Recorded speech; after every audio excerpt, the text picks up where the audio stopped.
This is Changeling the podcast.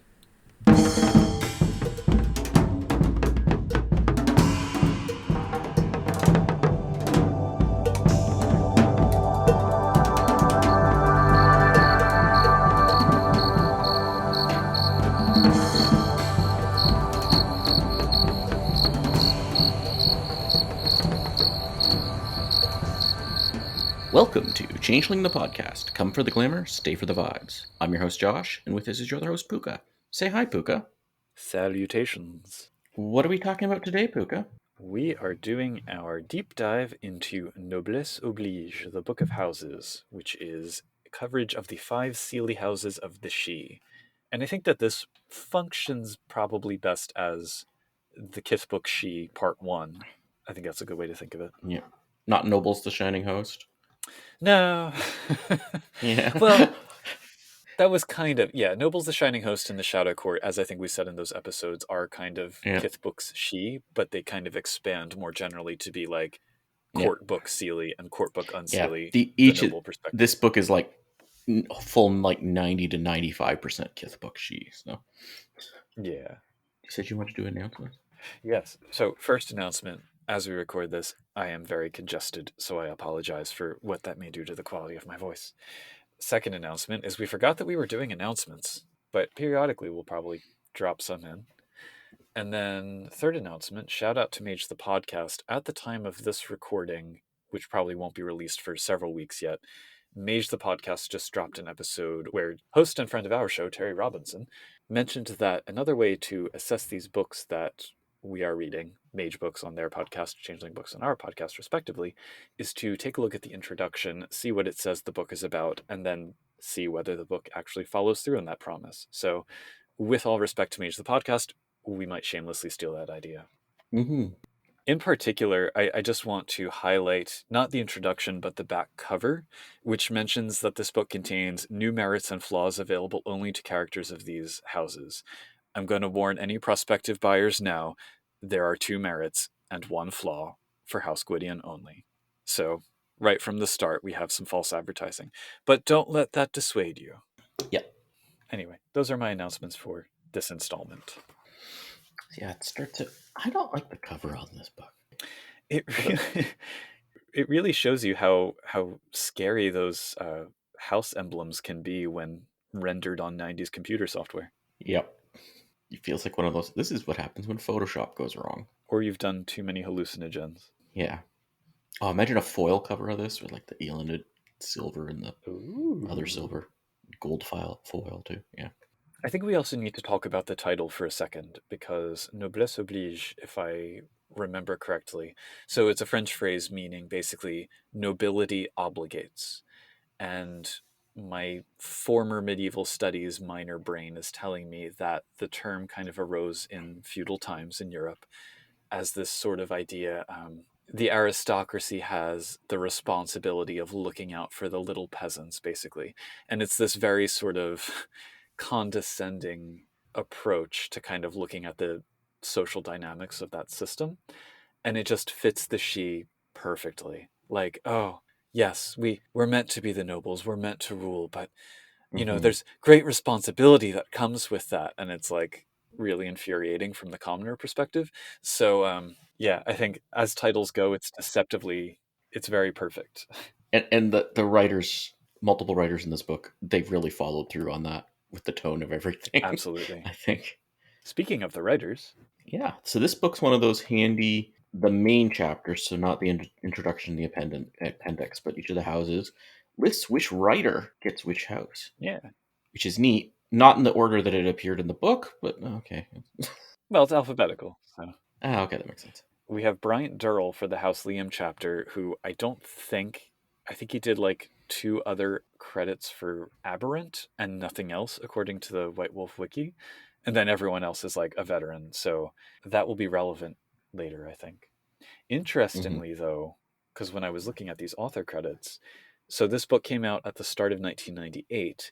And one of the authors, Jennifer Hartshorn for House Eiluned, was listed as one of the layoffs from the sort of infamous layoff day in, I think, late 96.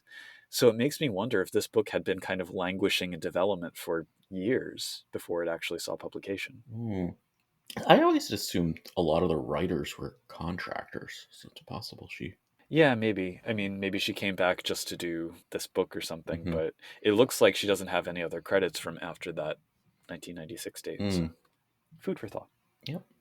Okay, and this is another black. We're in the black and white era. Yeah. Starts off with an introduction and an in-world quote from High King David. Long have we awaited this day, a day when peace could finally be declared between noble and commoner. One day I hope to see peace among us all, noble and commoner, Seelie and unseelie, and all of the kith. Man, he needs a better speechwriter.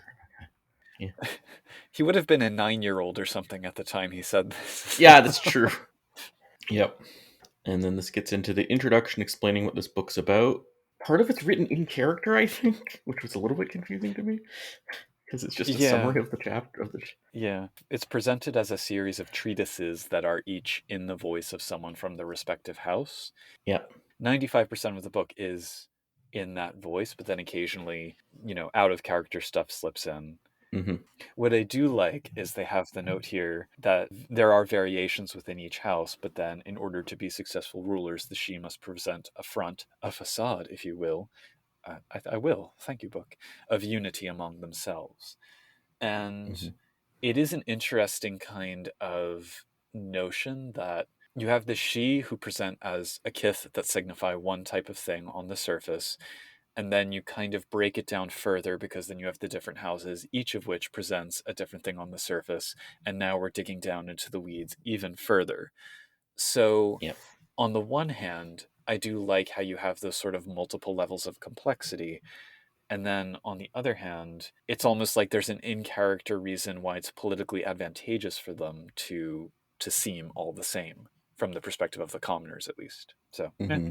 I think that also highlights one of those arguments over how many changelings there are. To support Yeah. this many different houses with this many different sub factions, you need a lot of changelings that are active. Like, there's just no way Yeah. around it. Like, and if you assume like the she are like what 5% of Kithane, like that's a lot. It's a lot of Kithane. And just Kithane, Yeah. too. But yes, each treatise is supposed to be a primer for new fosterlings to each house. So it's like, welcome, noob. Yep. And then several of them, of the actual chapters with the primers, explicitly say that this isn't supposed to be allowed outside of the house. I'm a little bit confused by this document, but we'll roll with Which it. becomes relevant in a later supplement. Yep. But I think the introduction does do a good job of describing what the book is. Yeah, I'll agree. I think it's not even necessarily. So like, they say, oh, their histories, politics, passions, beliefs, societies, and honor, every aspect of what makes each house unique. Some of the houses have a lot more detail on some of the items in that list than others. Yep. So Though it also warns you about that too, that there will be like different focuses in each chapter. yeah, So I think it was written after the 5 chapters were written. absolutely. Maybe Ian Lemke kind of read through the draft and was like, oh, what the hell did they give me here? Mm-hmm. So starts out with House Dougal by Wayne Peacock, and all of these start with a story, I think. Yeah. Yes. And this is the story of House Dougal was formed, essentially. Also, where Dougal was like a Gwydion she, essentially. During the Sundering, essentially tries to find a way to tame cold iron and invents steel out of it, and kind of like burns himself away in the process. The initial frailty of the house. Mm-hmm. Or ban, I suppose. Whatever the term is. And he's got like the three. So it's sort of there's like Dougal's like the house founder, but like he implied he might not have survived even the initial founding. So, but there was 3 other Fae involved, and they're like the house founders essentially. So What did you think of this story overall? Like, just out of curiosity, how did it read to you? I liked it. I thought it was a good story to have in character that House Dougal would say. I How about just you? maybe I'm too critical, but there were so many things that bugged me. Like, okay, so to your point that it seems like Dougal might have disappeared. It says his ruined body. Some say his ruined body was blasted to dust. Others say he was taken by the dreaming, and yet others believe that whatever was Dougal is now in the steel that he made. And I'm like, then why is this entire story written from his perspective, like first person almost. Not quite first person, but it's written from his inner psychology. And I don't know, it's just little discrepancies like that bug me. He also just sounds like such a teenager sometimes. And he's supposed to be this incredibly powerful Fey Lord Smith at the dawn of time, and yet he's like, tripping over his words because he's embarrassed. And I don't know, it bothers me when these origin myths are presented in a voice and in a writing style that is much more like mass market paperback fantasy novels. But Mm. I think that's a complaint that built up slowly over the course of reading this book. So sorry, I had to get that out. I had to get that off my chest. So Keep in mind, that's the she remembering the stories, probably. This is probably going to be. I don't think this would have been something that would have lasted to the resurgence as something written down. I suppose so. But it doesn't read like an oral retelling. That's what bothers me. Okay. It also, by the way, it implies, and this is something followed up in other chapters, that like Dougal taught mortals or invented or was involved with mortals taking up silver against the Geru. Like, there's a lot of Yeah. werewolf history in this book. Yeah, there is. Which I fully understand it coming from Ethan Skimp, who wrote the House Gwydion chapter, but for everyone else, I'm like, why were you all so into werewolves? Yeah. So after the story, we get a journeyman's guidebook to House Dougal. Hmm. Point of note, the house refers to childlings as apprentices, wilders as journeymen, and grumps as masters. Freeholds are often called workshops. So, which, I'm into. Yeah. I'm curious how you do that in C20. Like, it'd be like, oh, you were a master and now you've learned to lighten up Oh and you're yeah, a... that's true. Well, but that kind of opens an interesting idea that maybe once you've mastered some particular kind of crafting, discovering a new one kind of reawakens the glamour within you as you get all excited about learning this new Mm. style. I could kind of see that. Oh, that's cool. Anyway, Yeah, it's like I was a great metalsmith. Now I've taken up knitting and I am an apprentice once again. she's making jewelry now. The history of the Dougal sort of fits with that possible story, which is listed as Yeah. what the heck is cold iron? Which we get spelled out in an extensive sidebar. Well, not spelled out. We get multiple Yeah. theories spelled out in an extensive sidebar. So Yeah. I think I like them roughly in the order that they're listed here. So the four theories that are in this sidebar say that iron is the sundering incarnate, the philosophical division between humankind and the dreaming incorporated, made flesh. So this kind of fits with the think of it as a process, not an object kind of idea. Mm-hmm. Then the idea that it's the antimatter of glamour that was drawn out of nightmare. Then the idea that it was poisoned by Balor or even made from his body. And then lastly, that the Garu awakened the spirit of iron in revenge for Dougal teaching the humans about silver, which is the one I like least because that relies on a splat external to the setting in order to Yeah. justify. It also contradicts that story. Right, yeah. The order of things in the story. Yeah. Well, the story seems to suggest it's the third one, that Balor specifically poisoned it. Or at least he thought it was. Yeah. Yeah. This whole book is very in character, Mm-hmm. and I kind of like that. I thought the note was interesting that I forget which page it's on, but so the treatise is written by Baron Wayland, steward to High Lord Donovan, mentor to House Dougal. So he's like, I think he's actually second in command or something. And I like the note that he says the Dougal are considered arrogant. And it's funny because I don't think I've seen that anywhere else. But then I haven't seen much about Dougal anywhere else. So sure. Yeah. They're like the boring parts of Knockers and Boggins put together. Yeah. The way people talk about them. Like, yeah, they're good at making stuff. Okay. I guess they take pride in their work and that's why they're arrogant. Mm-hmm. This one has a lot to do, goes a lot over like the politics over the interregnum and how it was structured, and makes it like the house was actually active during the interregnum, just not much in the way of she. Yeah, more about that really than the rest of the history. How there was the Yeah. false automaton of their interregnum leader, Moran. But it's cool that the house was led by a knocker, I guess. Yeah.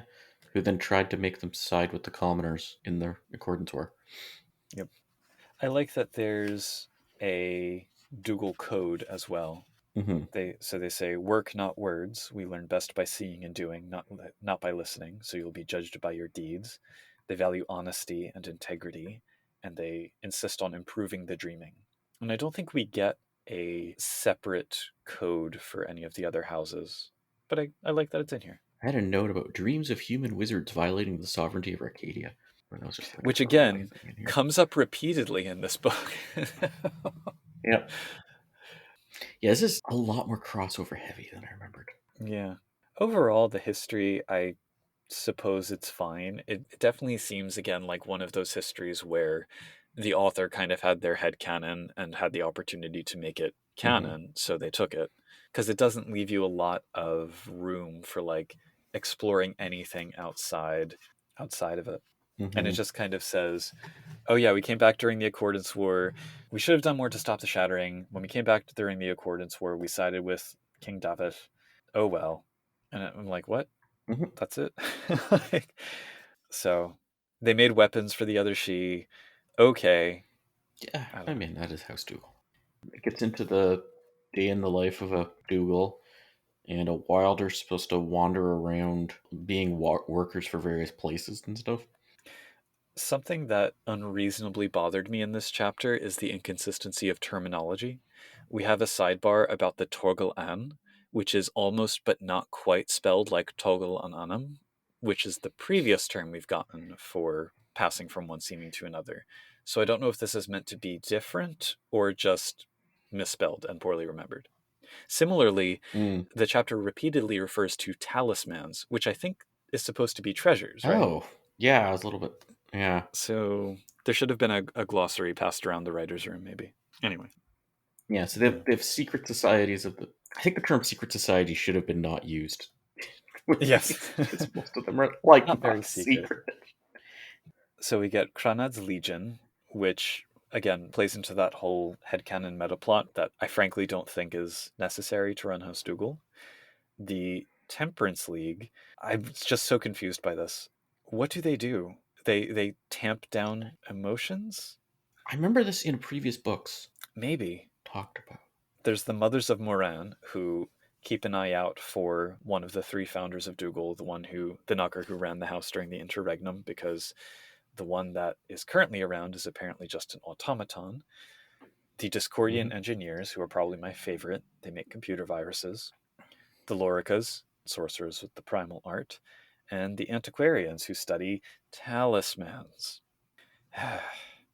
Something that bothers me also, besides the secret part of these secret societies not actually being that secret, is we get more information about these than the rest of the section on how House Dougal is kind of how their society functions.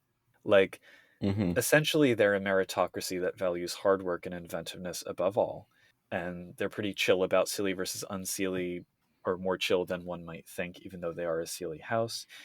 But, like, it just flies through these things. Like, the Seelie code and the unseelie code get, like, 2 sentences per point, whereas in the other chapters we get extensive information. So I would have rather had that than, here's what this secret society that's heavily invested in this metaplot is doing. Or the Antiquarians could have been cool if they made more write-up. Yeah. And yeah, not absolutely. Talismans. Yeah. The Escheat at least gets a little bit more substance to it, I guess. But even that, not... Fior in the house isn't a Fior. It's like great deeds. Making a masterpiece. Let's do a craft off. Yeah. Oh, technically it could be a dance off, though, by the rules. For sure. Then there's opinions about the other houses and then the other kiths. It seems like they pretty much are all in on Gwydion, which makes sense because that's the one they stemmed from, and all out on Eiluned. They don't seem to like or trust them at all. Yeah. Everybody hates Eiluned who's not Eiluned in this book. Yeah. Unfairly so, in my opinion. Boggins and Knockers have high regard within the house. And that's, like, we get a few sentences on commoners. That's about it. Yeah, it's not breakdown on kith stuff like the other ones. It's kind of self-contradictory, too, because they say, oh, the other kith are not the She's equals in power and prestige in House Dougal. And then it says, the final criterion for position in our house has always been the work that a member does, which kind of implies your craft is more important than your kith, and yet there's Yeah, this, you know, but this gets back into the arrogance thing I actually liked here. They're saying, "Oh no, we're meritocracy." It just happens that the right? best work is almost all done by she. Yeah, yeah. And then the Gallane section. I'm just gonna skip right over the Nunyehe part because Yep. I do like that there are these little sidebars that are sent from Aquila, who's a member of the house, from Aquila at chimeranet.com to Oracle at chimeranet.com. Yeah. So there's allusions to Chimeranet in this, and they say a few things. You're like, what the? There's no actual write up of it that I would need to use Chimeranet in my game, and it's like, what is this coming from? This is. Yes, but I do like the sidebars. I like how Mhm. Trenton gets mentioned. Trenton doesn't get enough love. For the prodigals, we have more about the Garou than all of the others combined. Yep. My sense is that the author for this section really liked Noble's The Shining Host, because I keep seeing callbacks to it. I think may have been told read Noble's Shining Host before doing this. Like you're just looking at it as like Yeah, but then like I think it's House Fiona does all these callbacks to Isle of the Mighty. So there is some kind of variation. It's just really specific here because they mentioned the writings of Lady Sierra, which was the frame narrative for the opinions chapter in Noble's The Shining Host. Anyway. I do like Under the Garu though. The emissaries encountered a pack of Garu in Japan called the Glasswalkers. It's like Yeah. Glasswalkers, word for Japanese Garu. There we go. Yeah. But all throughout this, like I think it also that helps highlight that this is unreliable narrator for sure. Yeah. Oh, If you definitely. know any. Which applies to all five very heavily, with one possible exception. We get notes about humans in Kinane, Fomorians/Fomori. This book also, it kind of walks back a bit to the first edition perspective of, oh, maybe the Fomori are the Fomorians, we're not sure. And again, it's hard to know exactly how long this book was in development, but you think they'd have sorted it out by now. It feels like there's some running jokes in the book that like I never get the impression the writer wants you to actually take a serious reality, just what somebody might think, like the Fomorians, vampires are red caps and all sorts, like because it, yeah. So I mean, this one is like different chapters, and they're like, they've got a similar name, so they're bringing it up. The fact it's brought up in every chapter, that was a bit much, I think. But that's probably that's just from the way it was written. Yeah. There's speaking of Nobles the Shining Host, there's the 5% of the Parliament of Dreams are in Seelie call out, which is a very specific statistic to drop back in. Mm-hmm. And then Lost Ones. They mention Ilmarinen, who I believe is the famous Kalevala Finnish epic smith who created the Sampo. So I'm glad that's in there. Yeah, Dougal's Oath. Dougal joining House Dougal gets you like bonuses that you don't get from any other kith. But not starting as one, weirdly. Mm-hmm. There's a mention in here, the Aachen Press, which I found kind of neat. I like Dougal have. I want more trade journals in the world of darkness. We have lots of groups having trade journals, and then like you publish between them. Anyway. Yeah. So then we have the current politics with the amusing epigraph, yawn, Melka's comment after reading a detailed report of the state of Dougal's intra-house intrigue. But the initiatives include the Catalogue of Dreams, which is an encyclopedia of talismans and mechanical chimera, which does include ChimeraNet.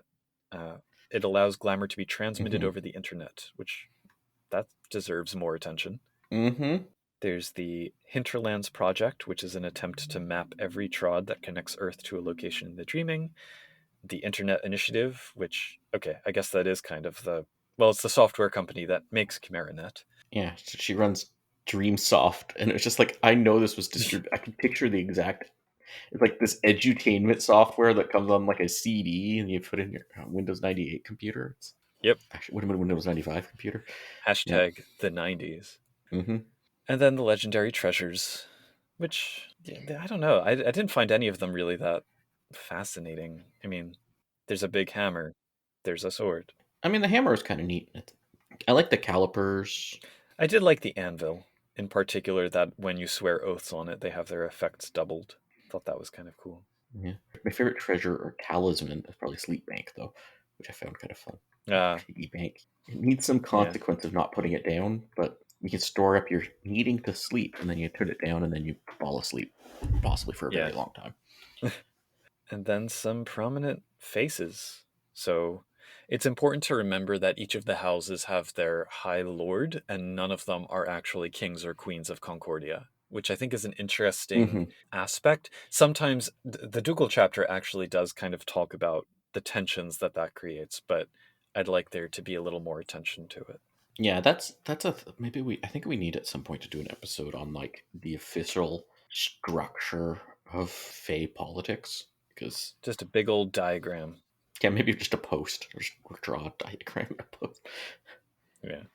But anyway, we have High Lord Donovan, we have Princess Lenore, the heir of David, Queen Mary Elizabeth of the Kingdom of Grass, who's a spinster with great hair and jewelry, Lady Legre, the Boggin editor of Aachen Press, Aquila, who's an issue emissary, and Baron Wayland, who, because he's the unreliable narrator of this chapter, devotes so many more paragraphs to himself. Yep. And then he ends with a little sidebar curse if you stole this chapter. Yeah, which makes me very confused by the framing. Something that I didn't realize until I got to the end of this chapter, but actually really bothered me. I suppose one always has to be careful about the risk of ableism, but the fact that their house flaw of losing the use of a limb or the use of an organ of some kind, like, that never really gets mentioned. And I don't know, I think it deserves at least a little bit of exploration in the sense of like, this is something that they deal with. It's an opportunity to deal with it in a positive way. I mean, I think there's a note in the second edition core book where they say like often that inspires them to create some kind of apparatus to overcome that. And just to be clear, it does mention it a bunch of times in terms of like, oh, this person has no use of hearing this year or that type of thing. Yeah. It's not that they like ignore it, but they just don't talk about, yeah, you're right. They don't talk about how that, this is not the only chapter like this.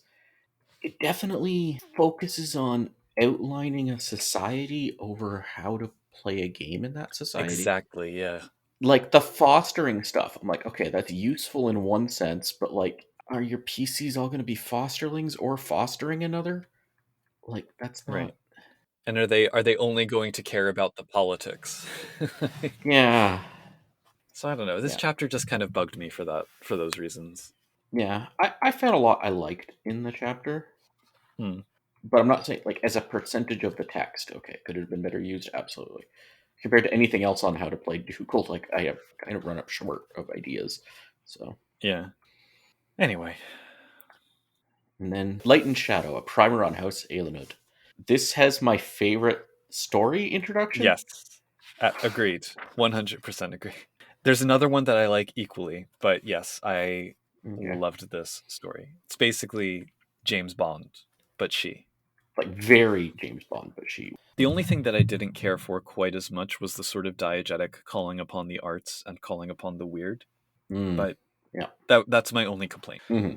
The story, I wouldn't say is part of the document. That would be a weird thing to have in what you're handing to your childlings. Maybe part of my issue with Dougal is because it's the first chapter in the book and it kind of sets the tone. I get frustrated with it because then when you get to Aelinod, the history is much more fleshed out. It establishes things like Aelil and Aelinod are the eldest son and youngest daughter, respectively, of the clunkily named Alyanyad, and that they have kind of a case of sibling rivalry. The house, from the start, had this role as kind of prophets and sorcerers, but also seneschals. I liked the note. They talk about how as the Sundering kind of took hold, they were the ones that proposed fortifying freeholds against banality, which kind of makes me think, oh, so they're responsible for the lost ones. So that's kind of an interesting thing they're to responsible for a lot of things. It's true. But not apparently for problems in Arcadia, because once again, we get blaming the mages in this case for that. I found it interesting. Like, yeah, they're a sibling house, but they're also like explicitly children of someone who I don't think we ever get mentioned at all in Changeling again. Like, was that even a she that they're a child of? Was that one of the Tuatha? Was it something else? I don't know. But Eiluned also liked playing with vampires back in the day, so there's that. That's we need to run a first city game, and then you can play like Eiluned as like optional things. Anyway. Their daytime friend. Yep. The tone kind of goes from, oh, we're so overlooked and underappreciated, to like, moving through the sundering, the shattering, into the accordance war, a very casual admission of murder, because they're like, well, we had to do the Night of the Iron Knives because those commoners were just... Yeah. There's this notion of, well, we had to like get the Sidhe to stand together.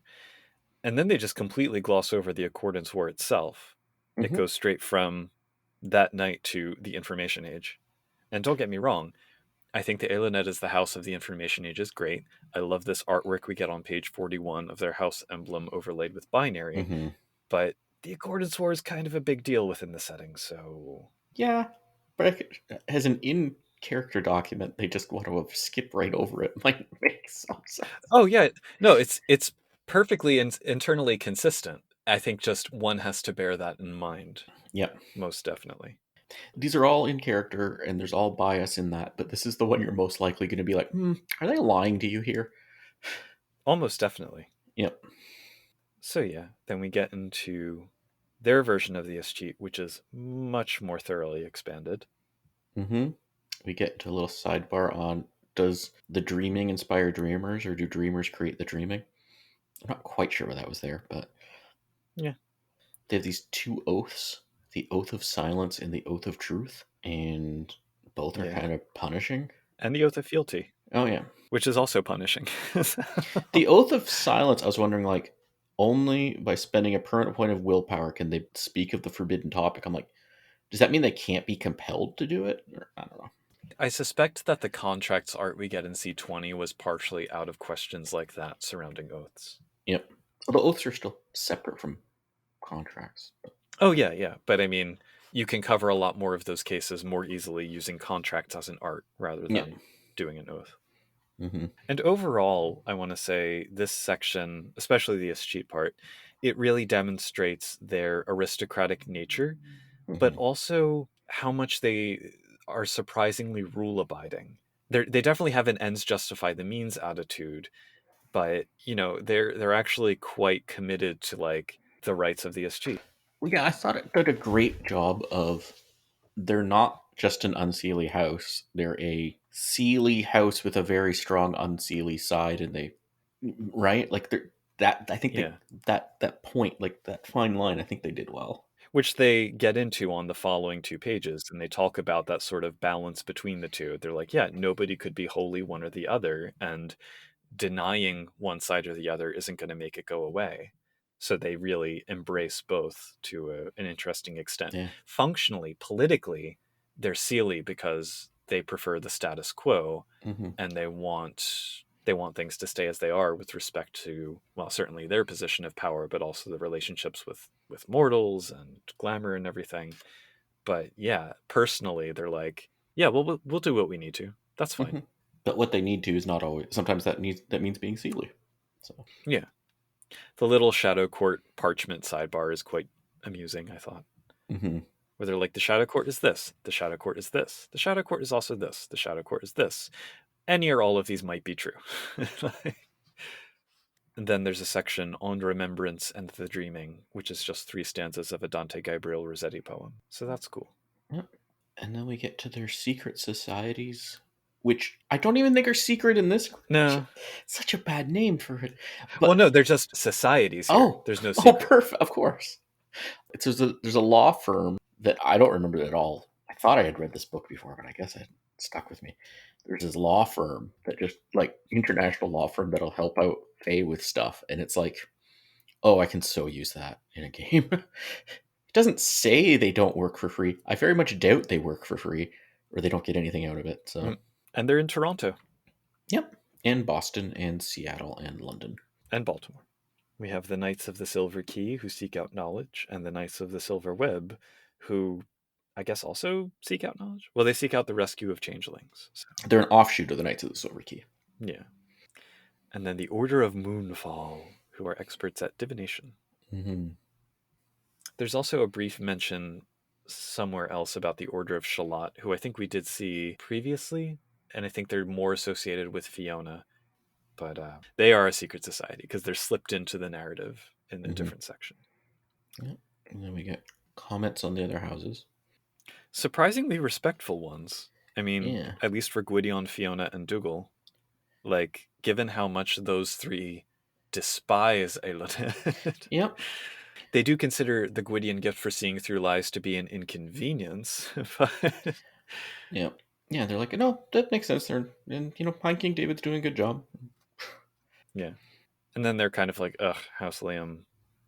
And that kind of arm's length love for House Aelil. They're like, yeah, we're siblings, but disgust for the other two on Seelie Houses who are around at this time. They talk about Skahawk. Where was Skahawk introduced? Noble's the Shining Host. It wasn't Noel's, but did they get stats and stuff? Yeah. Oh, yeah. Oh, yeah. Okay. I totally blanked. They didn't get a full write-up until Book of Lost Houses, but... Okay. And then we get actual splat-by-splat details on the commoners from the Eiluned perspective, where they seem to like Boggins, Ishu, and Slua, and Puka, surprisingly. Well, I say like, I also mean find useful in some cases. Yep. Trolls and satyrs, they're kind of indifferent to, and then they don't like knockers or redcaps, which is going to be a recurring theme. And their primary criterion for evaluating the splats seems to be like, how much information and what kind can they provide us? I mean, Puka makes sense for that. Puka are good at learning things. For sure. One thing that did bug me, though, is that they point out that the Leonin are glamour-hungry ravagers who leech the dreams of mortals to extend their own lives. My understanding was that House Leonin did everything they could to keep that secret. So I don't know if this is just pointing to the Eiluned know that and nobody else does, or if the writer... They also think Leonhan ravage, though. I suppose, but it says to extend their own lives, which is like... Yeah, that's curse, true. so... That's too much knowledge. Yeah. Yeah. Anyway.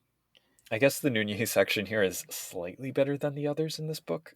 And then the prodigals, again, mostly arm's length.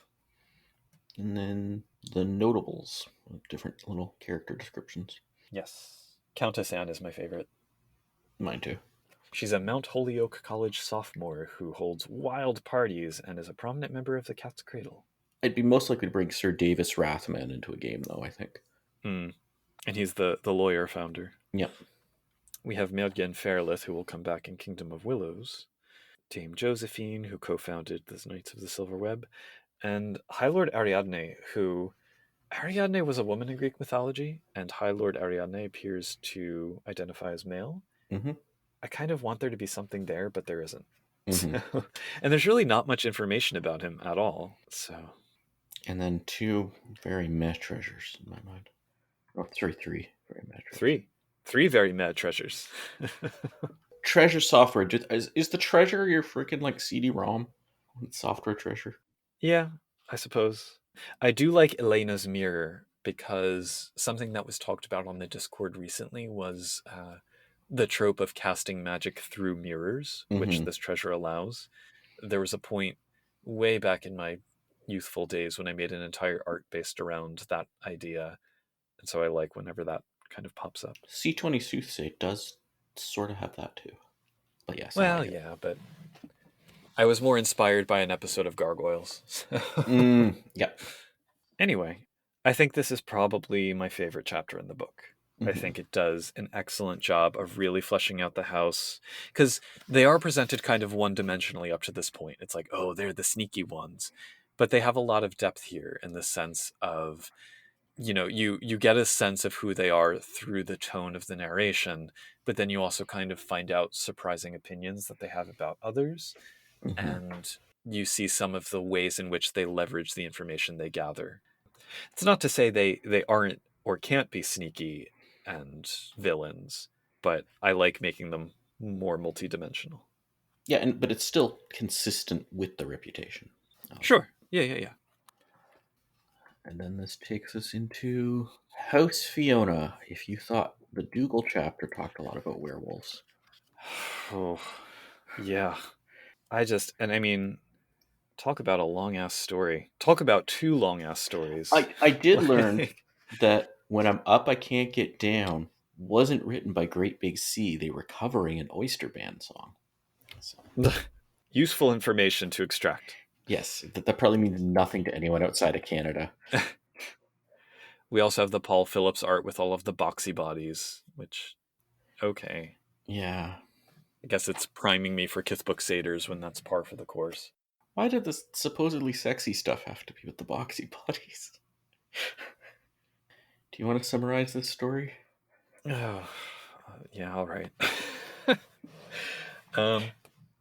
It's just really awkward and kind of gross. I mean, it's also romantic, I suppose. It's what you'd expect. So basically, there's a young mortal couple who has just made love for the first time. We learn later it's a werewolf and a mortal. Later in the Yeah, also that. Great, we've got that in here too. And the boy had just killed a deer or something before. So I guess it was a celebratory boning. Mm-hmm. So Fiona sprang from the passion of the lovers, the invincible battle lust from the boy's victory, and I quote, an alluring sadness from the girl's broken maidenhead. And I'm just like, yeah, I'm done. But I get it. I mean, again, it fits with the depiction of the house as these sort of like lusty warrior types who are passionate and mad about love and everything. I just don't know that we needed like an actual mythic foundation for that.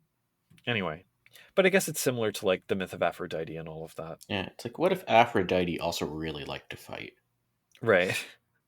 So then later on, Fiona is riding along and she finds this injured mortal who it turns out later was kind of planted there so that he could become Fiona's lover because of some ancient pact that compelled her to rescue him, which was done in order that he might learn the secret of defeating the werewolves who were at the time doing their Impergium thing and massacring the humans. Because Fiona was tight with the werewolves, so she would know their weakness of silver.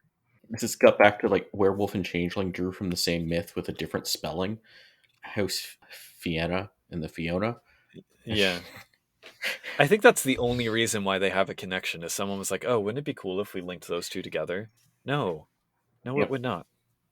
And then the Fiona hate the Eiluned because they were the ones who betrayed the fact that Fiona took the silver from Gwydion to give her mortal lover, following advice from Liam, the story of which got out because her handmaiden betrayed her. So Fiona apparently cursed everyone named Genevieve to never feel love. Like, I was just so befuddled by the end of this. And also the adjectives. It's like adjectives gone wild in here. Everyone is like lascivious and all that. Anyway, I couldn't get into this story, I admit. Mm-hmm. So that's the first story in the chapter. Then you turn the page and you get a second one about the founding of the house, which is very localized to Scotland and has a lot of connections to Isle of the Mighty. Fiona defeated a monster back in the Mythic Age and was rewarded with a house. All right. I think calling the monsters Redcap and Pukas. I kind of see where they're coming from with that, but I'm like, well, the Fachan is like the specific callback to Isle of the Mighty. Yeah. And then the Ahuishka, I think actually might come up in the Kithbook Dullahan by Andrew Goodman because it's the water horse. And they basically win. I mean, they're good at fighting, but they win because they're not afraid of things. Except the loss of their love. Yeah, and then we kind of fly through the rest of their history. Yep. The rest of their history takes up a page and a half. And those other stories took up, 7.5 pages? So I don't know. I could buy they didn't do much of note. Aw. No, I kind of like them. They are kind of snarky about the other houses, which I think kind of fits. Mm-hmm. Many of House Gwydion wouldn't feel heartbreak if it bit them on their royal purple bottoms, or if it did, they'd never show it. It's like, geez. All right, Lady Julia Spencer Drake, narrator of this chapter.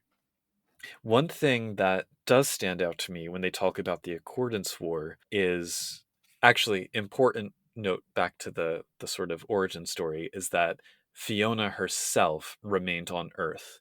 And there's this sort of idea that maybe she kind of like wandered the earth as this old woman distributing advice or whatever before disappearing. And then during the shattering, many of the house did stay. or at least handed over their seats of power and their instruments of rule to the commoners. So when they came back during the resurgence, it's like, oh, we earned the trust and affection and respect of the commoners, and we refused to fight against them. So it's this narrative of like, oh, we're the only ones who treat the commoners right. But then it mentions things like, oh, look at the prosperous courts in Concordia ruled by Fiona She, like Queen Aeron in the Kingdom of Pacifica. If you'll recall, in the toy box, way back at the start of first edition, Queen Aeron was like, had her bloodthirsty reaving where she slaughtered commoners as she came to power. So there's some sort of blindness in the narrator here, which I think actually is a good thing to have. It fits. Mm-hmm. Anyway. So then when we get into the Fiona society part, all right, so we get notes about the romantic societies from Noble's The Shining Host, and I feel like they should have been in here in the first place. This is where they made sense. Mm-hmm. But whatevs, it's fine. There is the note about how House Fiona has a large number of affiliated and even titled commoners, and basically one's passion is what matters for joining. So much as Dougal is a meritocracy based on crafting, the Fiona value, I guess, gumption in battle and or love. Gets into Seelie, and then Unseelie, and then Shadowcourt, and then Samhain. Yeah, this is the part where the chapter starts to get a little bit awkward. I mean, it was already a little bit, but now it gets quite. Does make me think we need to have an episode talking about the mists and how to use that, but maybe not this way. Apparently, kink is always Unseelie, and Samhain is when the Fiona descend into their deepest, darkest desires, which frankly are neither that deep nor dark. They're like, oh, we strip a mortal naked and cover him in chocolate pudding and then eat our way all around him. Okay. Well, I mean, they did kidnap one, but yeah, still. Well, considering that other kiths kidnap and then actually eat the mortal. Yep. True. And then if he's a really good sport about it, we'll enchant him and he can party with us. Yeah. It's like, all right. Then they have a big bonfire and confess the sins that they would like to commit. All right. I don't know. It seems like I feel like I'm supposed to be a lot more shocked than I actually am, Yeah. So then we have some secret societies and social clubs. So now they are secret again. The societies that we have here include the Knights of Sathar, who are a chivalric order, pretty straightforward. The Boy Toys, both male and female, who have legendary sexual appetites. Okay. Loki's Brood, who are politicos. They're contrarian for the sake of being contrarian, I guess. And then the Makers Markers, who have a passion for arts and crafts. So something that bugs me here is this sidebar that's like, oh, we're not all sex-crazed hedonists. But that's a large part of exactly what this chapter says, And I get that the societies are meant to tilt at other stuff that they do, but it does not counterbalance the immense weight of everything else in this chapter. Any White Wolf book, World of Darkness book, not just Changeling, does that. Where it's like, if there's a sidebar saying, no, this group really isn't just that, it just spent a whole chapter saying they're just that. So. I think that's part of why I like the Aelinid one, though, because it does show that they aren't all just the sneaky types. Yeah. The escheat part is pretty straightforward. It's very detailed. It is very detailed, and it's very mortal-centered, which is, that fits. The oaths of House Fiona, there's only one oath, and it's just an oath of betrothal with no, mechanics. Or penalty for breaking it or anything, yeah. Yeah. So then there's the fostering piece. Long story short, we're not going to get into the squicky details, but the fostering for House Fiona involves taking a young Fiona through the first tastes of love, and they have to be a fully mature wilder to enter the world of the sensual. It's pretty... Yeah, you don't need to include this in your game. Yeah, it reads like grooming, and we're just going to tear that page out. Relations with other houses. Political relations. Well, actually kind of in both senses. Because that's the thing, everything just keeps coming back to sex. And that's the case here as Mhm. well. Like, at least for the commoners, they're kind of evaluated on the basis of how likely the Fiona are to bone them. Like the narrator, in-character narrator, this early on in the chapter does talk about how she wants to bone her house founder too. Like, just let that slip. It's true. Despite having never met her. Yeah. Anyway, they find Dougal really boring. The Elened they have a love and hate relationship with, but it seems like mostly hate. Gwydion they find really uptight, and Liam they're kind of like shrug. Mm-hmm. Among the commoners, they like the Ishu, the Satyrs, the Puka, and the Trolls. The first three because they're the best to sleep with.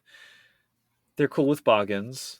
They're a little more cool with Redcaps than most of the other houses are, and they really don't like the Knockers and Slua. So, Aw. yeah. The Gal Lane has an interesting running theme from our episodes. There's a section on the nymphs, separate from the anime. Yeah. An incredibly short section, though. Yeah. And again, pointing to the timing of this book's writing, an anime, The Secret Way, came out very shortly after this one, and yet nymphs are still a separate thing. I really feel like this book was written in 1996 and then just slowly tweaked for 2 years. Yeah. I still want to have nymphs as just not being an anime. Or just because there's no anime called nymphs explicitly, are there? No. Yeah. At some point, I will write that Kithbook. It's coming. Yep. We get a whole ass sidebar on the Fiona and the Fianna, including references to kinfolk unsung heroes in Tribe Book Fiona and Immortalized Court of All Kings. Yeah. I mean, most of this I think is pretty standard. I do find the Autumn People notes to be a little bit interesting. Like the way that they conceive of the Autumn People. Obviously, they're not afraid of them because they're House Fiona, but then they see them as like a dangerous way of forcing themselves to show restraint. Like, oh, if we need to curb our passions, we could go deal with the Autumn People, which is quite different from the way other changelings see them. So, yep, no fear. Then there's some politics stuff, which is very vague. It just kind of says politics happen. And then we get some faces again. We get probably more information about the High Lord Rathsamir of House Fiona than any of the other High Lords. He lives in France, and he assigns quests to people. So it seems like there's meant to be something there. Mm-hmm. And then Julia Spencer Drake is the author of this chapter. She will return in Fool's Luck, Way of the Commoner, where I like her much better. The casual racism in the Duke Selim write-up. Mm-hmm. Count Gut Splicer is a red cap. And I remember, this must have been in some other book, because like I looked up where he's 200 miles north of Vancouver, but talking like hanging out, like you don't, if you're 200 miles north of Vancouver, you are not hanging out in Vancouver very much. You are in, everyone I know who's lived there briefly, I guess it makes for a red cap might work, but it's very not fun places. So some of the most crime-ridden parts of Canada, like very small town, all the stereotypes of banality kind of all there. Anyway. But he is probably the only red cap count in the game. Oh yeah, they just set him like 10 miles or 20 miles north. Yeah. We have Lady Fionnuala Finnegan, whose name I can't read without thinking of actress Fionnuala Flanagan. Sir Sathar, who founded that Order of Knights. Lord Dillon, who's an extreme throwback, like going way back to Freeholds and Hidden Glens. And then Baron Auron and Baroness Elowin, who I think come back in Kingdom of Willows. And they run Renaissance fairs or something. Yep. I like House Fiona. This chapter is like our Kithbook knockers. Yeah. Where you're like, they have sex, great, but like passion, showing no fear, romance, right? Like those things would be cool, right? To highlight. Yeah. Just constantly talking about sex when you really don't need to in those parts. Like, yeah. And then not having anything interesting. It's not like there's anything edgy about it or anything. It's just awkward. Yep. Well, anyways, moving on. Yeah. So House Gwydion, my chapter notes consist entirely of, it's written by Ethan Skemp, This makes me think of an episode on Fey politics might be good. That's my entire notes on this chapter. That's about what it boils down to, yeah. And I mean, I have to say, I am here for the Ron Spencer art. Like, even though some of it was clearly repurposed from Werewolf, like, you know. Yeah, this makes me feel like which was in color and like from heavy metal, like the first Yeah. movie. I mean, the chapter opener looks like an 80s movie poster. Yep. And the story, again, the story is long, but I think quite good. Yeah. I like it. Gwydion started out a complete jerk and then just got turned into an animal for a while by one of the Tuatha probably, and then eventually just became a like stuck-up Gwydion. Oh, I meant the first story. That's the second story. Oh, sorry. Yeah, I but got confused. that too. I mean, because the first story is just like typical Gwydion. He takes the place that one, of yeah. Leonin, who's like the foe of his liege, and he agrees to like take his place for this fight. And Leonin's like, "Hey, thanks for doing me a solid." And the Gwydion's like, "I know where all of the secret entry points to your castle are now. Don't ever piss me off. Mm-hmm. Also, treat your harem better." Yep.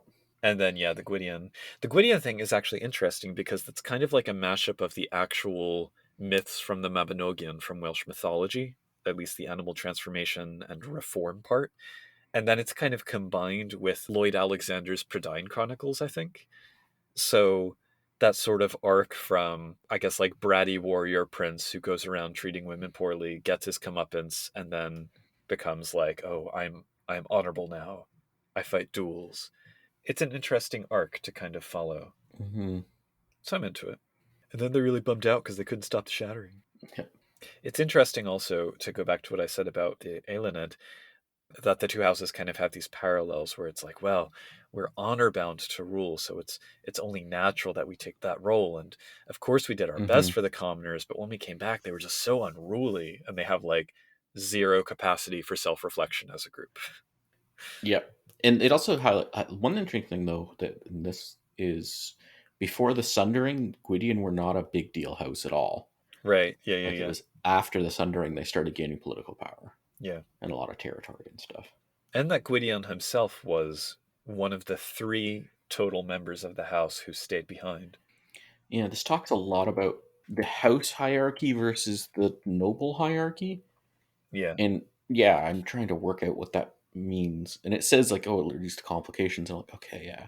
And I know it's supposed to be like based on houses of noble families in real life. And I'm just trying to conceive of how that fits, but well, there's an interesting distinction here where they point out their loyalty to David as like an idea of what he represents and what they uphold, but then fealty to the High Lord in terms of receiving their orders and everything. Yeah. So that dichotomy is interesting. But they also still would have a fealty to David if they're in Concordia. I guess it's almost like the separation between head of state and commander in chief or something. I don't know. Maybe we need to do some background research on feudalism or something. Because that definitely came up too. I know in royal politics at least. But yeah. The history is a little more fleshed out, but it does all kind of lead up to. And by the way, the High King is a Gwydion because we're awesome. Yep. It talks about they really hate it's like, well, we used to go between the Seelie and the Unseelie, but now the Unseelie suck. So no. They're really not into the Unseelie, are they? And they're basically saying because there's Thalane, Unseelie can't rule. What? Yeah. This whole thing goes through. It's like, okay, they have a boon that they can tell when somebody who's not Eiluned is lying. And this takes them to mean that they think they know the truth about everything is, I think, how I interpret it. Yeah. There is that wonderful section in Kithbook Puka when we get to that. That's like 2 pages of a noble trying to interrogate a puka. And it's like the irresistible force meets the immovable object. The sidebar on intrigue and how Gwydion lie, I think, is actually really, really interesting. It's useful for figuring out how to play that as a Gwydion character. Yep. I think there's something in the C20 Player's Guide, one of the kiths, but I really want a trickster fae that can't lie. Well, puka don't lie. Puka just tell alternative truths. Sure.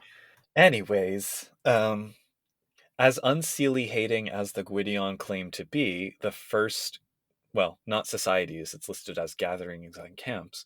The first society we get is the Iron Paladins, who are the Unseelie Gwydion. So there's that. And then the Red Branch, who are like the quintessential knights, and the Beltane Blade, who we have already heard many things about. The very sort of arch-conservative, we deserve to rule, divine right kind of she, epitomized by Duke Dre. I kind of wanted more interesting societies in here. Yeah, they imply Duke Dre's and Seelie. I'm like, no, he's Seelie. But maybe they think he's on Seelie. He's the worst kind of Seelie. Mm-hmm. The escheat section I thought was kind of interesting because it kind of rigorously defends each of the rights, because like the escheat is their thing. But then each of the quotes from random Gwydion that kind of are associated with each almost go entirely against, like they kind of demonstrate Gwydion hypocrisy. They go against the spirit of the rights they're talking about, or at least bend around the letter of the law. So that kind of logical pretzel twisting, I think, is very telling. Yeah, they're kind of hypocritical that don't realize they're being hypocritical. Yeah. Yeah, absolutely. That might be their defining feature more than anything. Mm-hmm. There's a sidebar on the Seelie code which kind of follows the same pattern. And then they don't even bother with the Unseelie code. So, yep. Fostering, it's feudalism. You're a squire, then you're not. There's some note, I forget if it's in this section or elsewhere, where it's like they have over 100 different kinds of trials that they subject themselves to. And then we get the 2 merits and 1 flaw in this book. Which, Unstoppable Fury I kind of liked. Yeah, so you can have kind of a berserker merit that gives you strength and stamina. You can be kinfolk, or you can be judgmental, which is kind of like the empathic blindness flaw that the she get in the dreaming.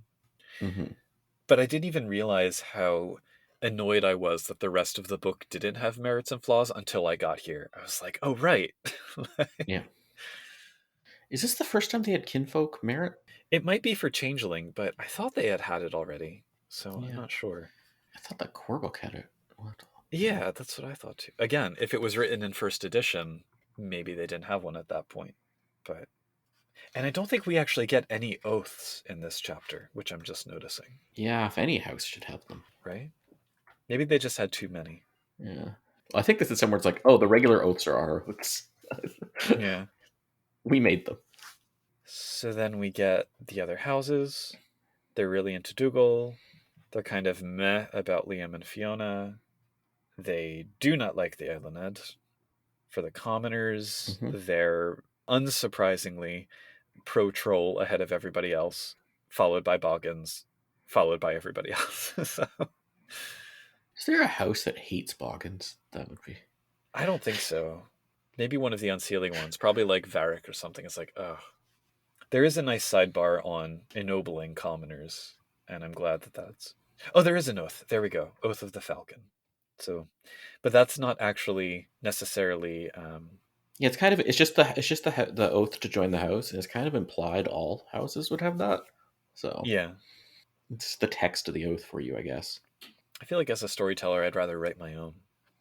I found it handy, but I was like running LARPs and be like, oh no, there's freaking 14 houses at this point, and yeah, all sorts of other oaths. You just say the oath, right? So yeah. And everyone like goes. Oh. So then we get a section on the Gallane, which apparently consists of the Prodigals, Mortals, and Fomorians. Yeah.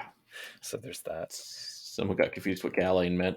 Yeah. Possibly the writer, the author of the in-character author. I'll just go with that. Yep. They dig werewolves. They kind of find mortals disgusting and useless, but they acknowledge their duty to defend them or whatever. The Fomorians, he seems skeptical about the connection between Fomorian and Fomorians. Yeah. Doesn't want to completely discount it. Yeah. The sort of sidebar section, it's not really a sidebar, but it's half of a page on current affairs, I thought was actually quite good because it gives you story hooks to work with very directly. So I liked that. Where it talks about like, oh, the Unseelie Houses are back, so we have to fight them. And oh, we're trying to reclaim our homeland of Cymru. So cool stuff. And then a bunch of faces, most of whom I think we've already seen, because you have David and Morwen and Duke Topaz, Duke Dre, Queen Morgana. I think was mentioned in Nobles the Shining Host briefly. So the only really new ones are High Lord Ardenon, who, I guess there's some decent information. He lives in Germany, which is interesting because in the game, Germany is like commoner democracy. Mm-hmm. There's Baroness Adoin Fireplate, who is an angry drunk, and Lady Kellamon, who's kind of like mortal defending Brienne of Tarth. All right. I do like that Ardenon is also said to be on the edge of Bedlam. There's a story hook in there somewhere as well. Mm-hmm. And that's Gwydion. I mean, I liked this chapter. I think I would like it more if I actually liked the house. Yeah. That's it's a well-written chapter. I think it's the best written chapter. Like, I think it's even better done than the Aelined chapter on a house. Like, doesn't leave me. Yeah, it's like, okay, I can definitely play an NPC of that for when we need a Gwydion to be a Gwydion. Yeah, I mean, it's good. I liked it. Mm-hmm. But then we get to everybody's pity friend, House Liam, the Exiled. And this one talks about a mortal. That's the thing. Well, so here's the thing. As much as I loved the Aelined opening story, this story to me, the opening, is the more Changeling story. Like this is a self-contained tale that completely explains an aspect of the setting. It's about this data entry woman who over the course of a week slowly starts to have these like dreams and feelings and stuff. She feels herself kind of compelled to sing as she's caught in this dead-end job, and then weird stuff starts happening and this guy finds her, and then she either gets enchanted or like awakens into her changeling nature. It's not entirely clear which, but I loved it. I thought it was beautifully written. I do too. So yeah, I mean, I don't want to give it away or anything. It's just great. It also made me think of a new way of using an art I didn't think of. Yeah. Great Oniromancy stuff too. Mm-hmm. And then we don't actually get like an origin myth for the house. This is also the chapter that was written by what's his name, Bryant Durrell. So it does kind of go in a very unexpected direction. I think I'm kind of okay with it because we had such thin detail about Liam as a house. As we've seen before, it seems like every book has at least one house Liam she. But, you know, in terms of their overall ethos, we had very little to go on until this book. I don't know. I guess I'm okay with it. It is kind of like a headcanon thing. Anyway. Yeah, this led me down a weird history rabbit hole, actually. When I was reading this, and I'm like, wait a sec, is that correct? When it talked about 590 CE? And I'm like, Francie. And then I'm like going through like what was... It's like, that was before Charlemagne. And anyway, it's set in France. Oh, yeah, and there were no Moorish mosques in Spain in 590. There's also that. Yeah, that would be... Yeah. I just forgot about that part. It does kind of play fast and loose with the dates. Yep. Why did you say 590 CE? Specific date. Yeah. But so basically the history chapter is like the greatest hits, and it focuses on a few particular events. And this narrative voice, it doesn't seem to be in character. I mean, it is still a narrative voice, but it's not like, okay, young one, here's the history of your house. It's just kind of these tales. First, we get the story of House Liam's fall, which apparently came about because they were the only ones willing to accept that religion could lead to the glamour of creativity. And I feel like that's it. Like their original oath breaking and exile was because they fostered creativity in a nun. Well, no, it was because he went in and it was a bit more than that. But that wasn't the oath breaking part. But that was the motivation. And it was set up as like a gotcha, and that was the motivation for it. Like, oh, we're gonna get this guy who keeps going in and amusing this nun by causing him to snap and massacre the convent or massacre their dreams or whatever. And then come and storm Arcadia. Yeah. Right. So that happened. Then we get their sort of shattering story where half of them went back to the dreaming, but not Arcadia, and half of them stayed on Earth. There's an interesting note in here where it kind of seems to suggest that actually getting to Arcadia is the prerequisite for the Sidhe kind of remembering anything about Earth when they returned to it in the Resurgence.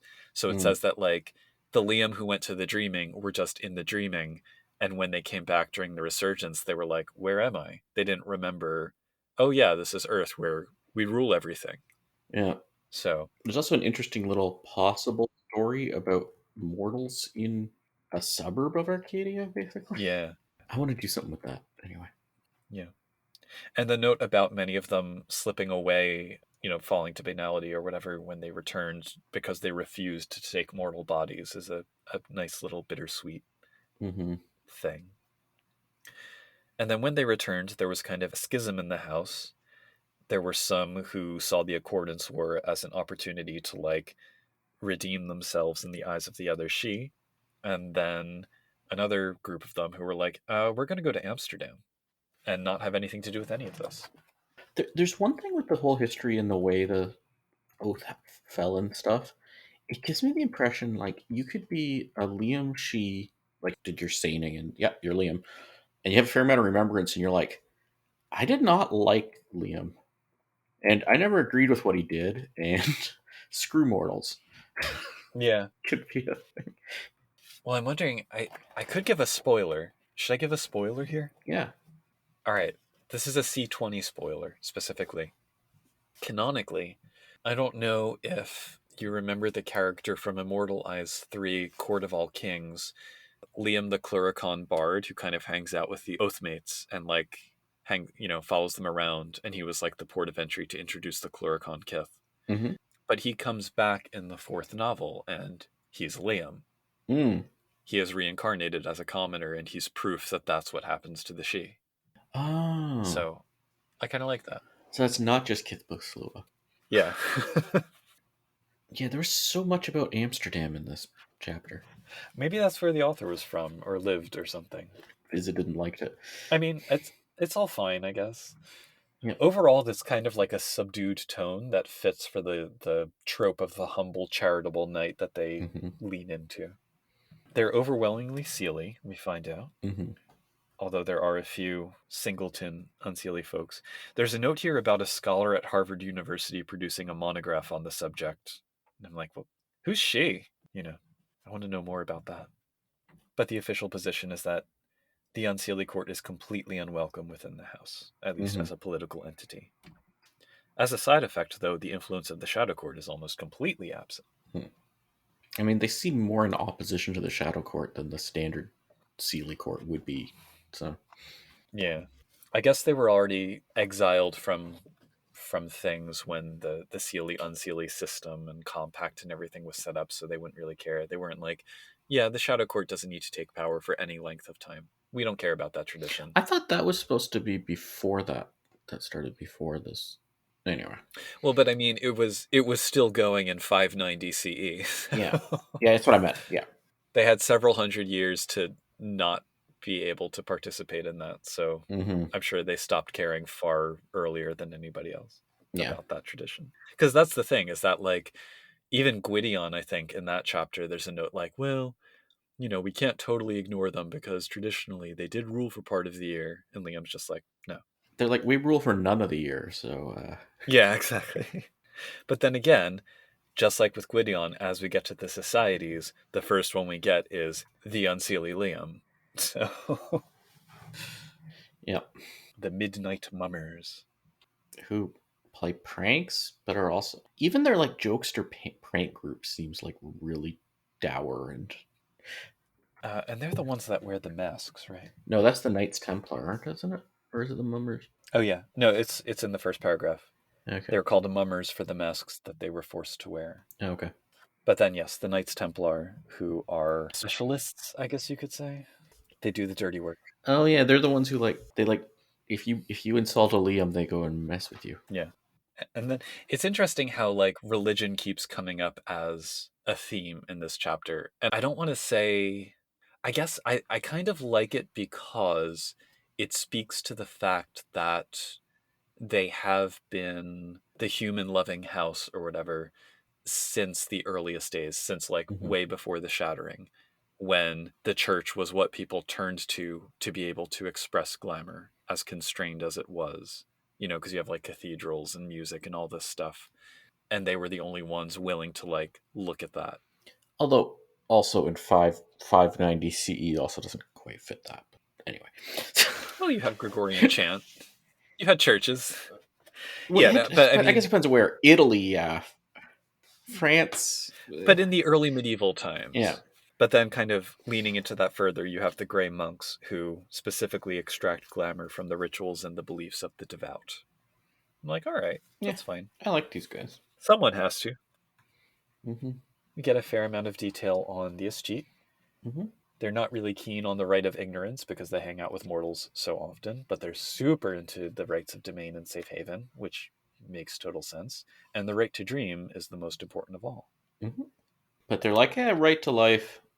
Unless you ravage, then we'll kill you. Yeah. They take some sort of schadenfreude when childlings who are growing up turn out to be House Liam, and they could be like, ha, suck it, Gwydion. But then other houses sometimes adopt the Liam into their own house because they're like, oh, we need to give you a better opportunity than hanging with that house of Oathbreakers. Mm-hmm. For the other houses, they really dislike the Dougal. Well, all of them. They really dislike all of the other ones. But they think Dougal are even more stuck up than the Gwydion, which is... They actually... All right, they say the Gwydion are their friends, but they're condescending friends. Mm-hmm. The Gwydion are the only house that actually sticks up for them. Yeah. They consider Elena to be the most unseelie and so irredeemably stained, and they dislike how the Fiona treat mortals as pets. Mm-hmm. Among the commoners, they welcome commoners into their house, but as is a common theme, they're less keen on the knockers, redcaps, and slua. So... There's a picture in here I'm pretty sure is in Clanbook Bali. The one on 122. Oh, I think you might be right. Yeah. Bit of a different meaning, I think, unless they're really broad in what religions they get glamour from. Yeah. Or maybe it was in here first and then in Clanbook Bali. Maybe. I have to look at it. But I know that Clanbook Valley was pretty early for Dark Ages. So. Yeah. We have the Oath of Duty and the Oath of Union. Oh no, I think this is the original source of the art because the text in the background is the text of the Oath of Union. Oh, unless it's a different picture. Or maybe they just added that in. There's a story hook waiting to be explored. There's a lot of detail here on the prodigals, like more than any of the other chapters. Vampires, they are not into. Really? Yeah. Surprise. Werewolves, I do like that they hang out with the Bonars, because the Bonars need more love. Mm-hmm. Apparently the Bonars also hang out in Amsterdam. Yeah. They're not into mages.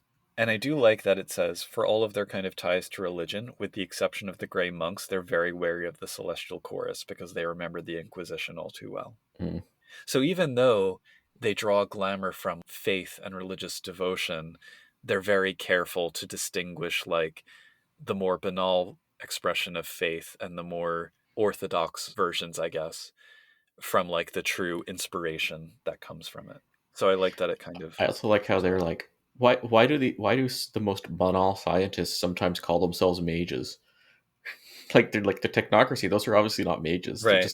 They're just They're like, ghosts might exist. We don't believe they do.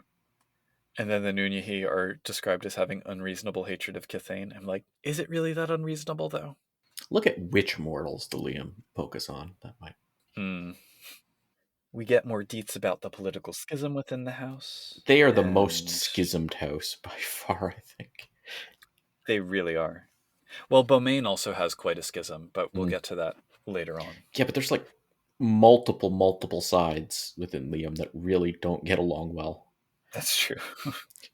A lot of which has to do with the political parties introduced in Noble's The Shining Host. Mm-hmm. Something I'm not wild about, the famous faces that we have here are House Notables. Mm-hmm. They're all very fleshed out, like they all have multiple paragraphs of information, and I feel like I don't really know how to use any of them. I have a note in my notes of these characters seem the most designed of any chapter for use in games. I thought they were the ones that made most sense to me to use in a game out of all the chapters. Okay, but I feel like you'd have to build a story around their specific... Like, they don't fit easily into whatever game. You need to, like, have a specific... You need to have a game into which they can slot easily. I mean, I like them, My favorite is probably the one who's an issue activist photojournalist. Like, that's really cool. Yeah. But that kind of character doesn't just kind of drop into any game you want. I don't know. Maybe she could. Depends on what's happening, I guess, around the player characters. Yeah, I suppose. But aside from her, Ellen Rinson, we have Harlequin, the leader of the Mummers, Count Donahue, who's the ambassador from the European faction, Sir Elaine. Actually, she's probably even more Brienne of Tarthish than what's her name, the Gwydion. Yeah. There's a bit of overlap on those characters. Yeah. That's the thing, though. Like, there's only so many tropes you can write into for the she, especially with like Gwydion. I think Gwydion are probably the flattest out of all of these. They're still well done here. It's just there might be 2-note instead of 1-note, but that's it. Tenebrea, who I really don't know what to make of this character. It's like Yeah. they're of House Liam, but they attack House Liam. I'm not really sure. That's okay. That of all the ones here, this one needs a more extensive write up to go like, what? Well, what about High Lord Noman, though? Here's the entirety of his write up. This figure is shrouded in mystery. He has been seen by many of the house, always arriving just in time to aid those in need, but he has never appeared the same to any of them. Thanks, book. Yeah, you just have somebody show up and like help you, and you're like, "Hi, I'm Noman. Bye," and then somebody else later, some different person says, "Hi, I'm Noman." Okay, you're right. Both of those. He is in this robe and mask getup, which I'm not sure if that's supposed to be the Midnight Mummer outfit or the Grey Monk outfit or both, but you know, the Grey Mummers. Yeah, the Midnight Monks. Anyway, I do really like this chapter, even though it doesn't really offer much in the way of like detail or crunch. I think it gives a lot more depth to a house that otherwise has been very, like I said, unclear, where the individual members have been really thoroughly fleshed out, but kind of the house that they're part of has been this non-entity. So I do think it gives them... Yeah, it would let... Like, I could run a very Liam-focused game after reading that chapter, which I don't think I could have without it. Especially if you wanted to lean into that political schism stuff. Mm-hmm. And then we get to the appendix character templates. I did not like any of them. I did not like these. Yep. Do you know what's something that's really frustrating is when, and I think we've talked about this before, when like whoever put the dots onto the sheet clearly did not pay attention to how many dots go where. A lot of these characters are shortchanged. Well, I mean, they're NPCs. You don't have to.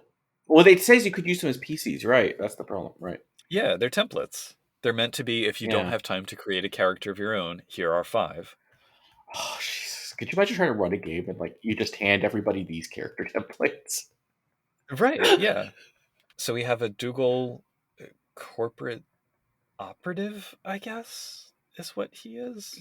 Architect of Doom. Yeah, but it's like he went to law school and now he's a shark in the Goldfish Pond O life, whatever that means. With no title and is just kind of, I don't think any of them have title. Oh no, the Fiona has. Some of them do. Fiona and the Gwydion. Oh, actually, okay. Yeah, the other 3 all do. And the Liam. The Islanded Private Eye gets the most detail, but I think has like the most punitive dots. Actually, no, the Dougal I think does. The Fiona's the most overpowered. She's got the most stuff. Yeah, the escort madam. Yeah. The Gwydion Falconer, that is a niche character if ever there was one. Other traits include animal ken and falconry. The Liam is actually the most balanced. I think it's the only one that actually fits the character creation method and I'd play with, but it also has the least detail. Well, it also is like the one that goes like, oh, I could at least make this pull this out as an NPC in a game as and like, yeah, that makes total sense. The other characters are like, oh, you're now coming across a Gwydion Falconer. Like, what? Right, yeah. She's here. Like Diplomat, the character could work as a player character, could work as an NPC. The other ones, what? Yeah, the Diplomat is just like, you're a diplomat. That's the entire character. But not a rich one. You got a pretty cheap card. Yeah. I did not really care for any of these. No. Hell, I think Noble's the Shining Host had better templates than this. So. Yeah. Anyway. But then we get into the ads. Oh, I don't have my hard copy in front of me. I know it was different. I had like ad for Had Land of 8 Million Dreams in there. Yes. Well, there's a full page on the Year of the Lotus, and it's like, oh, okay. Your mileage may vary. Then there's a full page ad for Trinity with a sidebar that says, the game formerly known as Aeon is now Trinity. We have our reasons. So, Yeah, there's they got that. sued. Well, no, they didn't get sued. There was the possibility that they might get sued. Oh, okay. I think they got a strongly worded letter. Yeah. Something like that, yeah. And then we get the Wraith the Oblivion 2nd edition ad with the Shadow Court Unseelie red cap art. Because it does look vaguely wraithly, so, you know. Yeah. See, when they die of cold iron, that's what they look like. I will also point out that in my hard copy, I have a little faded demonic head stamp on the back cover, because this was one of the books that I got during White Wolf's 666 backstock sale, whenever that was. Do you remember that? That was the thing. Yep. I got, when I opened it up, a thing fluttered out like partway through was, it's just a bunch of pictures of butterflies. Like a picture, like a strip of paper with butterfly pictures on it. I'm like, Aw. well, I know that was in a Changeling book. I also, the spine art is weirdly faded on my copy, and I'm not sure why. Like the knot work that's part of the big picture. Mine was faded too. What is going on here? Yeah, I guess it was like some kind of printing thing, but was it printed in Canada? No, it wasn't. That's what happens when you don't print your books in Canada. Faded spine art. Printed in the United States of America. Yep. Well, anyway, that's the book. Overall thoughts? I think it's there's definitely stuff I missed, stuff I liked. On the whole test of do you need this in your C20 game? It's not useless. I don't think this book, even at the time, needed to happen. If I could have had a different book covering some other stuff. But it's not bad to have. I would say if you're planning to run a deep political game where you really want three-dimensionality in the characters with respect to what it means to be part of one of the houses, I think that's where its value lies, but that value varies depending on which house you're looking at. Yeah. I think you would get the most out of Eiluned and Liam from that, probably followed by Gwydion, then Fiona, then Dougal. Like, I think Dougal is the least useful out of all of these. I think it's very useful for playing Dougal, honestly. Just, like, for doing Dougal-focused games, but it doesn't leave me wanting to do a Dougal. Yeah. If you're doing a Dougal-focused game, it's the best source for that. Yeah. If you're doing a Dougal game, look at your life, look at your choices. You're like, why aren't you running a Knocker Boggin conflict game? Why are you doing it I guess, like, if you're running the political focus game, you'd probably want Nobles the Shining Host. You'd want the other two Book of Houses. Yes. And, I mean, C20 Player's Guide now. So it's like, on top of this. And it's not the most important out of all those. Yeah, when we get to Book of Houses too, I definitely think that's the stronger of the two. Of all the political books, it's probably the least useful. In terms of...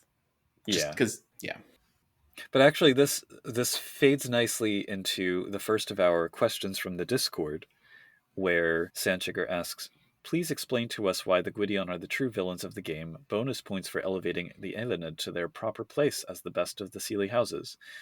So to return to that point, I do think it is still useful to see 20 players who want to play an Eiluned.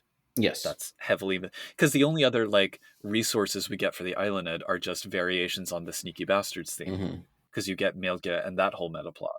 Yeah. So I like this book for complicating that. Yeah. Like, I think Gwydion, it might be... Actually, I think for Gwydion and Fiona because don't make that the house, and Gwydion because there's not much in it that you wouldn't have just thought of anyway. Like, right, it wasn't wrong. It wasn't like Fiona where you're like, don't do that. It's like, no, this all makes sense. But, like, you could read the, like, blurb of in any of the core books of House Gwydion, you're like, yeah, this is what I would expect from this chapter. But Eiluned, it takes a nice spin. Liam and Dougal flesh it out, at least, a lot, in ways. Yeah. To the point about Gwydion being the villains... There's a different role, I'd say, than villains for them. Sticks in the mud. Well, no, you need... I don't know the name of this type of character, but, like, they're the they're part of the setting almost. Like they're the setting up. This is the frame that your character has to exist in, and sometimes it's aligned with your character, and sometimes it's opposed to your character. Well, I think what bugs me kind of follows from that, in that because the Gwydions are kind of villains in their privileging of the rules above all else and their unbendingness Hmm. about it, but then also their sort of arrogance. The thing is, though, in sort of a meta sense, you have this conflict inherent to Changeling where, like, the dreams of chivalry and absolute honor are kind of part and parcel of the game's aesthetic. But Hmm. then, mechanically, and in terms of the setting, they're set up in such a way that I can't see how they wouldn't be insufferably banal, you know? Mm. Like, they're so stick to the rules. How are they glamorous at all? It does also make me think that some of the best Dantean characters are probably Gwydion knights who have gone Dantean. Yep. So Yeah, this book actually, now that I think about it, actually the chapter, maybe it's, I'm leaning towards not liking the chapter. Maybe they go a bit too far into banal Gwydion here. well, again, it's very well written, but it Yeah. definitely plays into that same idea of the Gwydion that we've already seen again and again and again. Yeah, maybe it's a bit too hard. The Fiona at least aren't banal, they're just no. But yeah, Right, the yeah. Gwydion, yeah. So that's my complaint about them. Yep. And no, Elan are not the best of the Seelie houses because they're the best of the. Are they even the best of the ambiguous houses? Yeah, I like Darren better, but that's me. I mean, Skyhawks also. There's this whole actually. How many? I was like saying in the Discord, like how many houses are there where you're like ambiguous, really, which house you are, and you have all these lores and secrets, and like you have this specialty for like hidden magic. It's like 4 houses, isn't it? Yeah, I think it's those three. Maybe you could throw Danone in as well. The thing that bugs me about Skaha is that they're kind of like Mary Sue's. We're the oracles who exist outside fate, and also we're the ones that the commoners get along with, and also we're incredible martial artists. It's like When we get to Book of Houses 2, I think it was it Book of Houses 2 that has the full write up? That was the Book of Lost Houses. it was book they were in Book of Lost Houses? Okay. Yep. That's the most Mary Sue Skahawk. Like I had to like run Yes. game be like, no, I can't have this in my game. This I'd rather you take dough. Like But anyway, yeah. so moving on, Van Eck says, I think Dougal are the most innocent of all houses. Turns out, not if you're a werewolf. And werewolf had it coming. You can make the same statement about Fiona, as it turns out. Yep. And I think weren't the Gwydions the ones who adopted the Fenrir, the Geta Fenris, like as mounts, Uh or was that a different house? I can't remember. I think it might have been I feel Gwydion. like it was Gwydion.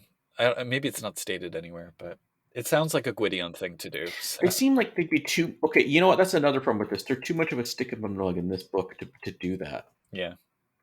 And then Fetch asks, were the banner houses introduced for C20, and do you feel like they fill an interesting narrative gap that wouldn't be better covered with new full-fledged houses? So yes, they were introduced for C20. I do think they fill a narrative gap because, first of all, if you're going to do the whole feudal framework thing, that is kind of how houses work. There are junior branches and senior branches and spin offs and new houses and all of that. It does add a layer of politics that can be interesting, although it might be too much for some people to kind of get that complex. This isn't a feudalism Mm-hmm. simulator, people. But what I think the banner houses are most useful for is that they're an alternative system for making the houses multidimensional. So, like in here, we have Elened kind of developed into more interesting, fully fleshed out characters. You could equally have Elened just be their one dimensional selves and then add other banner houses that do different things with the concept. So, Yeah. I don't know, maybe it's not totally an either or thing, but yeah. There's another thing banner houses do in the C20 player's guide, if I remember correctly.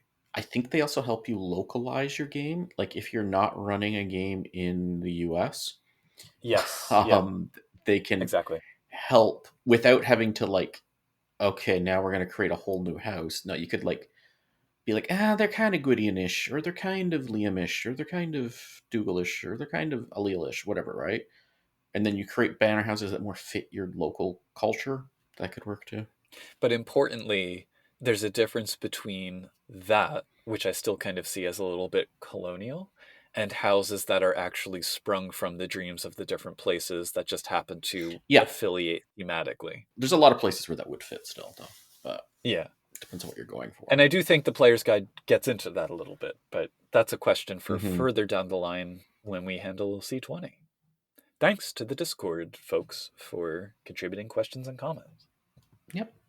And I think also this book, again, with the exception of Fiona, because it's all in character, it's easier to go, maybe there is somebody that's stuck in the mud as the Gwydion person, but it doesn't mean the whole house is exactly like that. This is just what they think of it, right? Yeah. So that works too. Okay. And with that... Yeah, you can find our Discord at discord.me/CTP. You can email us, podcast@changelingthepodcast.com.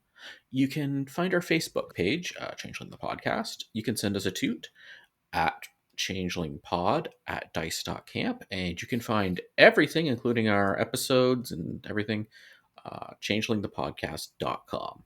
Didn't miss anything, right? I think that's everything. All of the links will be available in the show notes to this episode. Yeah. And once again, I'm Josh. I am honor-bound to inform you that I remain Puka. And don't go, creeping on a singing nun. It's creepy. If a Gwydion and an Islanded both ask you to swear an oath, tuck your trousers in and say, why not both? While we cannot verify that the Liam, among many possible candidates, are the true progenitors of the Bali, we are happy to inform you that House Gwyona is only one of the many mashup houses we've discovered since recording this episode. Others include House Duganid, who craft treasures in the form of 5 1/4-inch floppy disks, House Elonan, who gain glamour by destroying carefully written diplomatic cables, and House Skahanon, who just can't seem to make up their minds about anything, but look darn good while doing so. Other folks whom we assign to the category of darn good include our Patreon supporters, most recently identified as Derek, Dorcadus, Jason Bynes, Oreo, Raz Caboose, Sanjager, Sija, and Terry Robinson. If you too would like to join these hallowed ranks, please consider stopping by www.patreon.com/changelingthepodcast to support our show, so that we can keep bringing you weekly Fae-related content. You can also join our Discord at www.discord.me/CTP, or leave a review of our show on the podcast listening platform of your greatest convenience. Whatever house you identify with, thanks for giving us a listen, and until next time, keep on dreaming.